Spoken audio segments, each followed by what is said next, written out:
Mr. Kapila Vaidyaratna, former Attorney General, President's Council, and the Secretary of Defense, Vice Chancellor of the KDU, Commanders of all armed forces,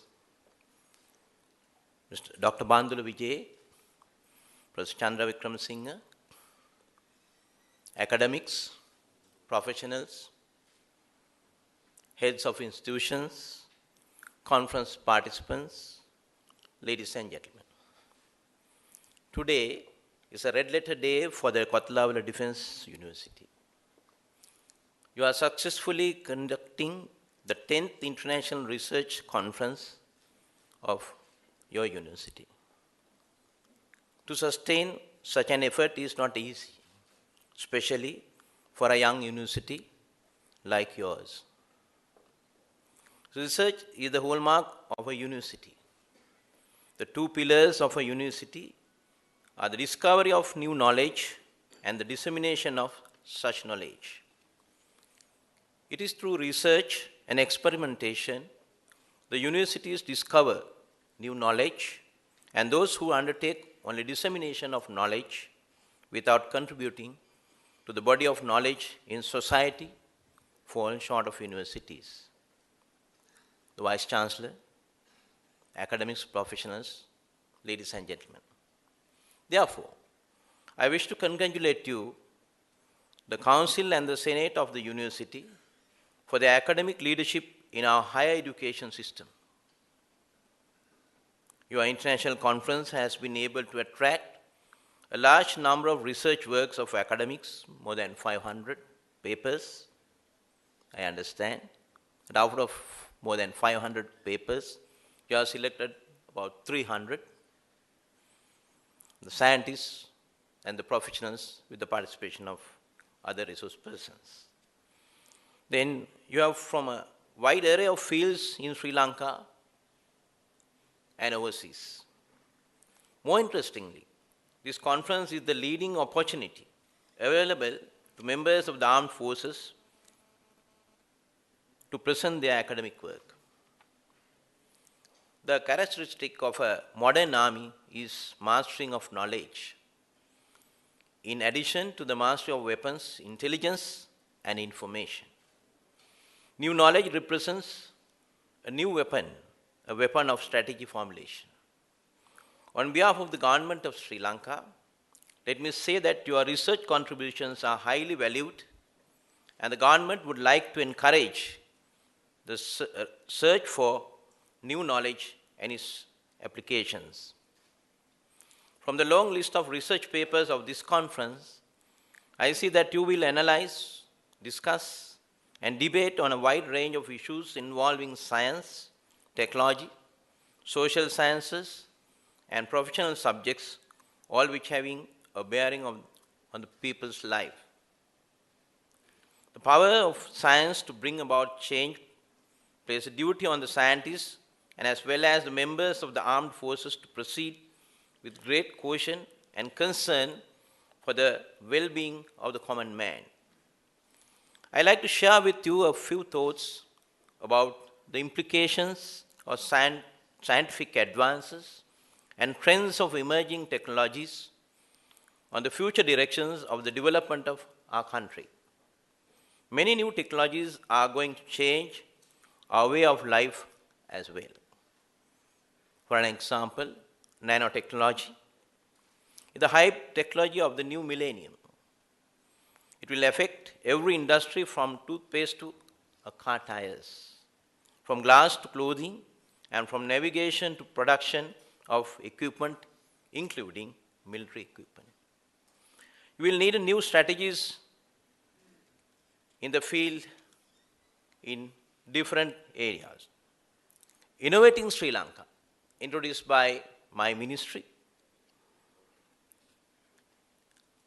in different fields, nanotechnology, biotechnology, robotics and artificial intelligence, genomics, etc.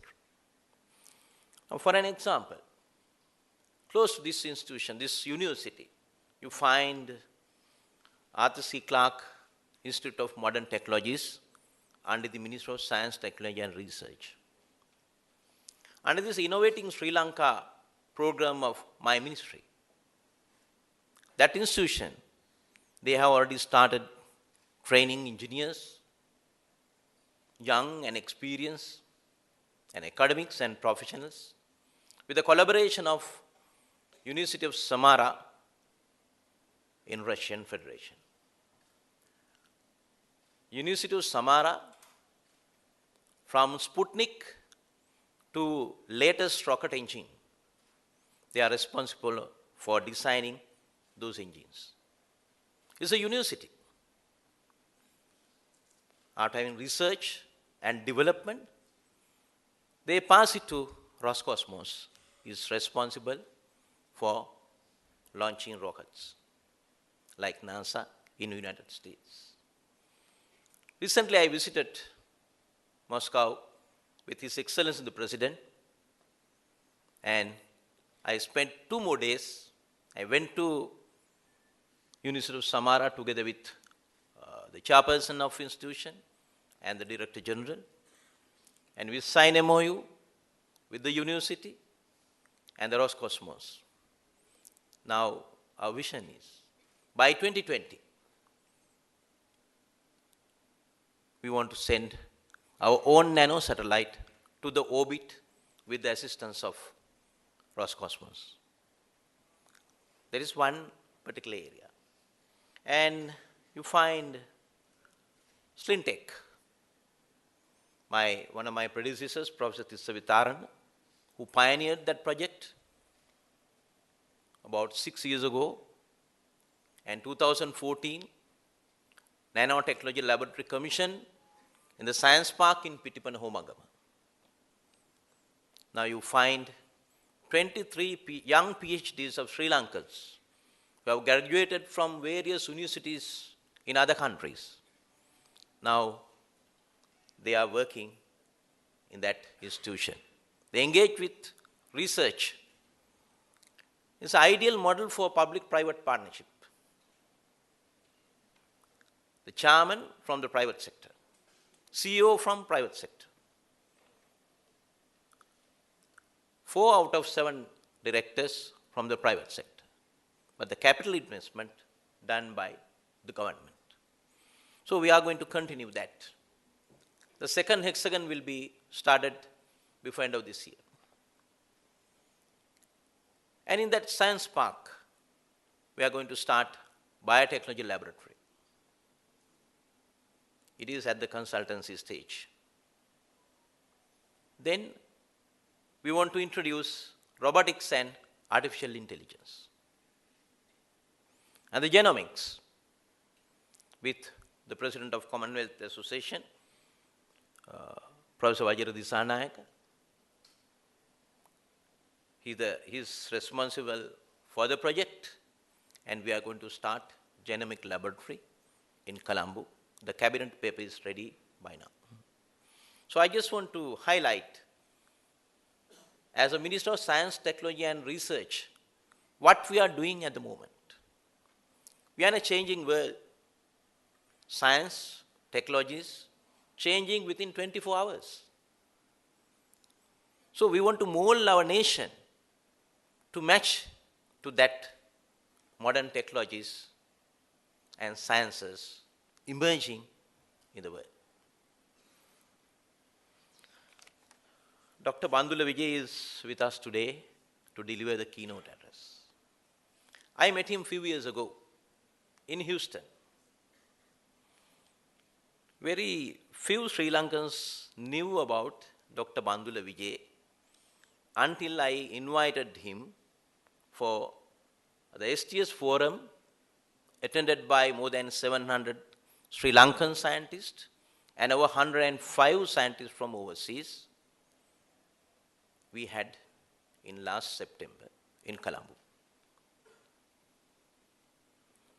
So then now Dr. Bandula Vijay is Vidya Jyoti. He was awarded by His Excellency the President a few months ago.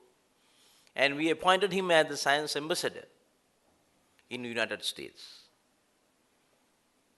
So with his assistance, we managed to send a team of medical doctors to Houston to have discussion with one of the leading medical colleges, Baylor College of Medicine and Rice University in Houston. So now we have started a strong link between Baylor College of Medicine, the Rice University, and other institutions, research institutions in Houston. So similarly, we will be able to help KDU to strengthen the relationship between universities in other countries, especially the leading universities. And by now, within last 24 months, I managed to start another strong link with CERN laboratory in Geneva, Switzerland, mainly focused on particle physics. So we will be becoming an associate member of CERN laboratory. Almost all European Union countries are associate members of CERN laboratory, and our neighboring India and even Bangladesh, they are also members. So at the moment, 4 undergraduates selected from 4 universities, Ruhuna, Colombo, Jaffna, and Kelaniya, they will be in Geneva within next couple of weeks to follow advanced courses. So last year, we managed to send 2. And in the future, we will be able to give opportunities to your university also. And I started another link with one of the leading laboratories in northern part of America, in Chicago. So, as I mentioned, so we have started strong links with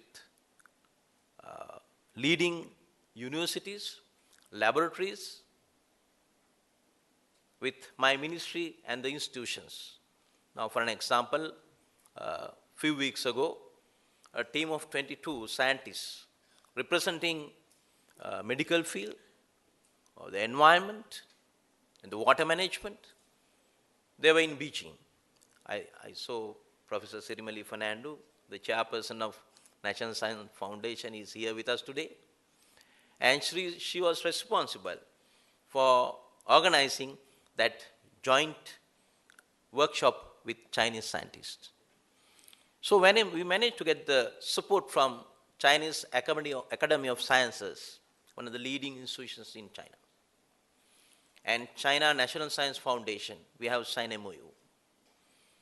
So we had first workshop in Beijing, referring to the CKDU and the water purification projects, and the research institution will be set up in Peradeniya. So like that, with all the leading countries, with all science foundations, we have started collaborations with those institutions to promote science, technology, and innovation. 2 weeks ago, I was in New York, UN headquarters. The ECOSOC, one of the subcommittee of the United Nations, is responsible for promoting social sciences, technologies, and innovation. Now they are focusing on 17 SDG goals and 169 targets. Out of 17 SDG goals, Sustainable Development Goals, introduced by United Nations 2 years ago, all of the member nations have to achieve those goals and targets by 2030. As Sri Lankans, we have already achieved some of the targets, not all goals. 6 goals are directly connected to science, technology, and innovation. So every year, subcommittee of the United Nations organize the review meeting.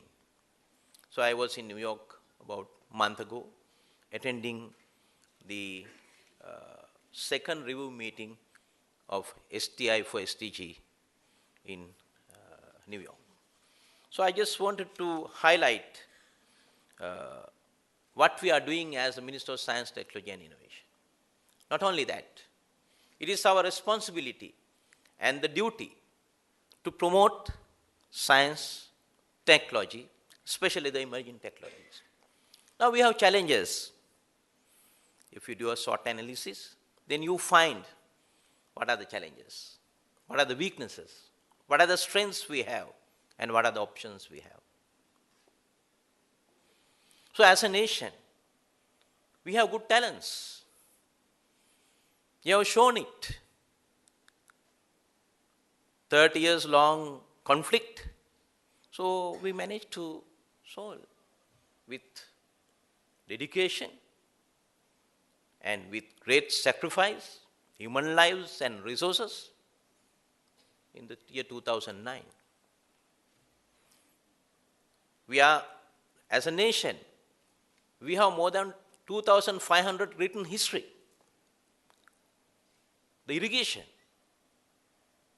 the medicine, engineering.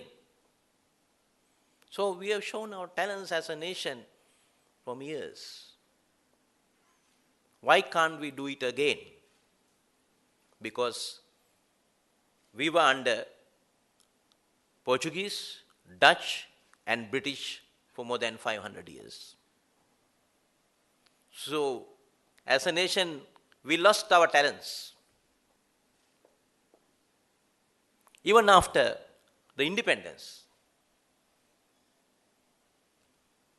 the Industrial Revolution, so we lost it. Then technology revolution started in somewhere around 1970s, 80s, we lost. Are we going to lose the modern technologies with our talents? No. So we have to get ready as a nation with the guidance of His Excellency the President and the government to emerge as scientifically, technically,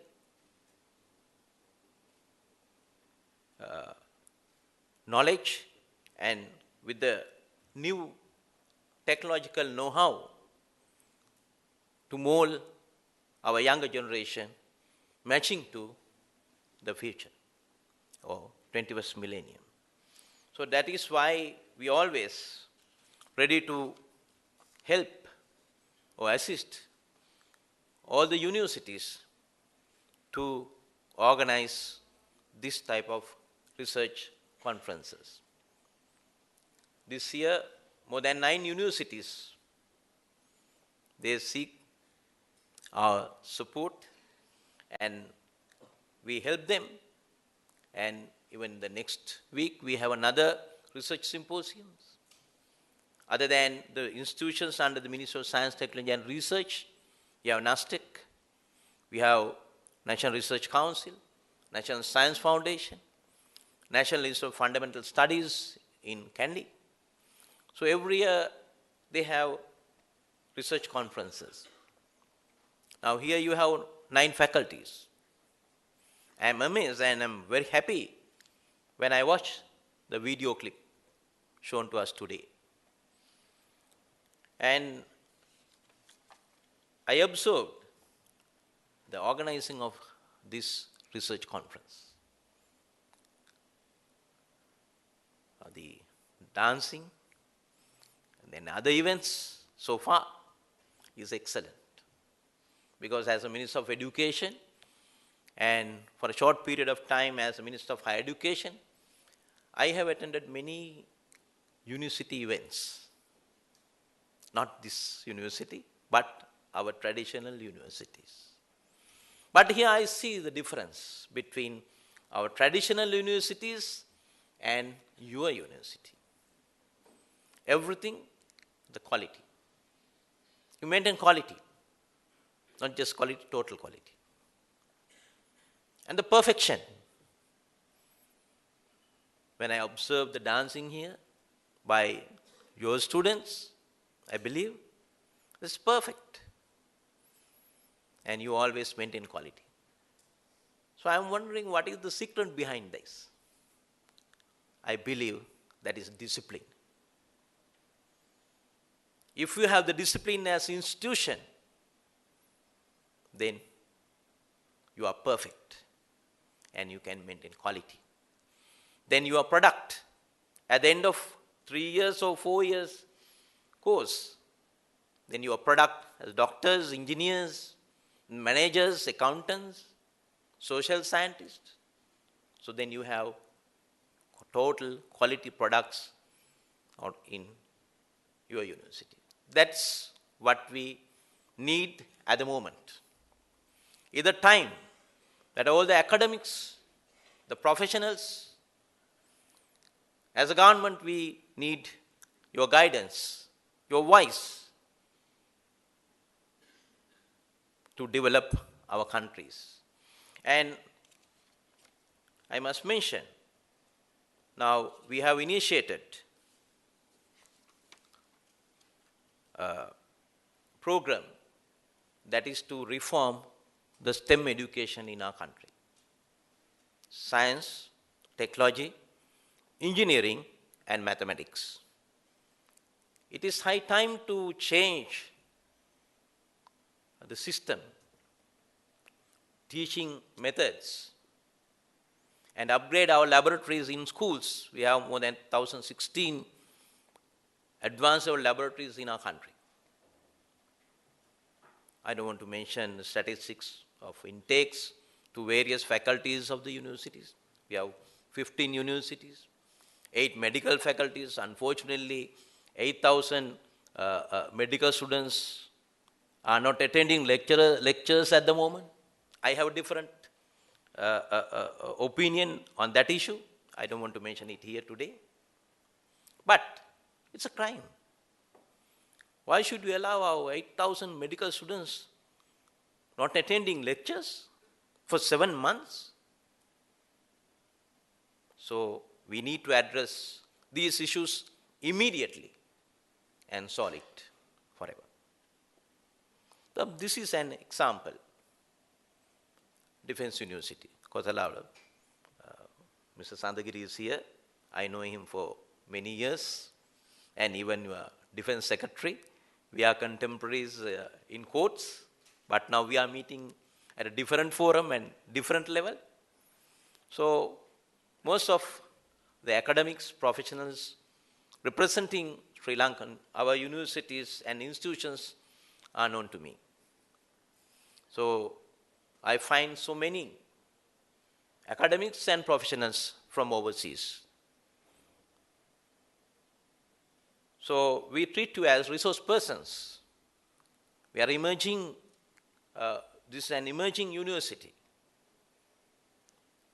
You have few years of history, and you have to do a lot of things. And I request Vice Chancellor and the academic staff of the university to engage more with research work. To mold our younger generation, we need to do these STEM education reforms. And within next 2 weeks' time, I am going to submit a cabinet memorandum to get the approval for the concept paper and the action plan, and there will be a dialogue in the society among academics, professionals, educationists, and how to reform STEM education in our country. And within next few years, you find quality GCE A-level students to fill the gaps with some innovative knowledge, and then you find many researchers.